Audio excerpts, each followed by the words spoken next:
మహిళా రిజర్వేషన్ చట్టాన్ని జనగణన డీలిమిటేషన్ ప్రక్రియతో ముడిపెట్టకుండా తక్షణమే అమలు చేయాలని ఆంధ్రప్రదేశ్ మహిళా సమాఖ్య డిమాండ్ చేసింది. రాష్ట్ర కమిటీ పిలుపు మేరకు ఏలూరు పెద్ద పోస్టాఫీస్ వద్ద మహిళలు రక్త వేలి ముద్రలతో ప్రధానమంత్రి నరేంద్ర మోడీకి లేఖలు పంపుతూ నిరసన తెలిపారు. డీలిమిటేషన్ ఆలస్యం పేరుతో మహిళా రిజర్వేషన్ అమలును వాయిదా వేయడం సరికాదని మహిళా సమాఖ్య ఏలూరు ఏరియా సహాయ కార్యదర్శి కొల్లూరి సుధారాణి అన్నారు.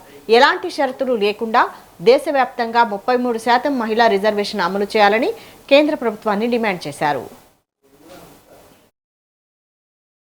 ఈరోజు రాష్ట్ర పిలుపులో భాగంగా మేము ఎన్ఎఫ్ఐడబ్ల్యూగా మేము పెద్ద పోస్ట్ ఆఫీస్ దగ్గర 33% రిజర్వేషన్ అమలు చేయాలని అమలుకై కోరుతూ మేము రక్తపు ఏలుముద్రలతో నరేంద్ర మోడీ గారికి మేము పోస్ట్ కార్డులు అయితే పంపించడం జరుగుతూ ఉంది.